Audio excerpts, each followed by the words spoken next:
Hey everyone, Mr. Zack here, and we're going to be talking more about sound and music today. Now, if you remember, we've been doing a lot of talk about frequency, amplitude, and then we just learned about pitch, which tells us how high or low the sounds are. It's like another way of saying frequency.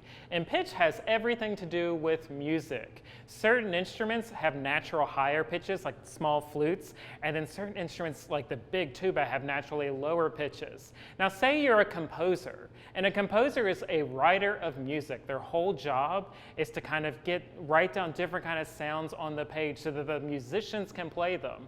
Now there's a whole lot of different ways composers can work, and a lot of times composers can actually perform the music themselves, and we have this kind of like hybrid relationship. But today I'm going to be talking a lot about this kind of standard Western notation that composers use, and it's been used for, at this point, centuries, all the way back even before Bach used a lot of this kind of music we're talking about today. Now here at the Clay Center we have this lovely exhibit called Compose It. Guess what it's about? Composing music. And what you do is you touch the screen and it's going to ask you to select a time signature. I'm just going to pick 4/4 time because it makes things a little bit easier. And say I want to write the most beautiful melody ever written.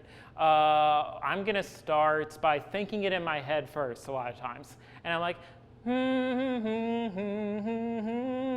so I'm thinking about my music classes, and those are kind of like middle pitches. Now on my big staff right here, you can see that there are 5 lines, and those 5 lines tell you how high or low something is. So the higher they are on the line, the higher they are in pitch, and then as I go down on my staff, I can get lower. And where I put these different symbols on this staff will tell the musician how to play. So let me start by taking a quarter note right here, which is this circle with a line, just a line on it.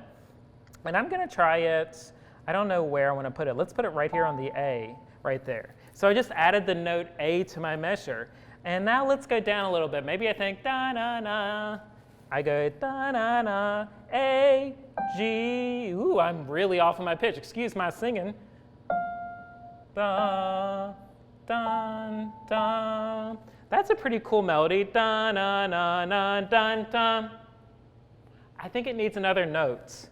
So why don't I add a little bit longer note? I'll take a half note and add it next. So now my melody is da-na-na-na-dun-dun-dun, because that half note that's opened up gets held for longer. Let's see what it sounds like. Ooh, it's pretty good. The different shapes of these symbols, these notes, tell you how long you're going to be playing or singing or performing that note. So the quarter note here is kind of, in this case, what gets the beat in this song. So we got the 4 right there, it means quarter, and we have 4 of them in a measure. So we have me, da, da, da, da, da, da. And you can see this one's a little bit longer. 1, 2, 3, 4, 1, 2, 3. Now since this one's opened up on the bottom, it's called a half note. And a half note is going to be held a little bit longer. It's actually going to get held for 2 counts, because 1 half note is 2 quarter notes. If you've ever had music class, a lot of this is probably kind of familiar to you. Now composers are going to use all of these different tools at their disposal to kind of make different music that gets performed.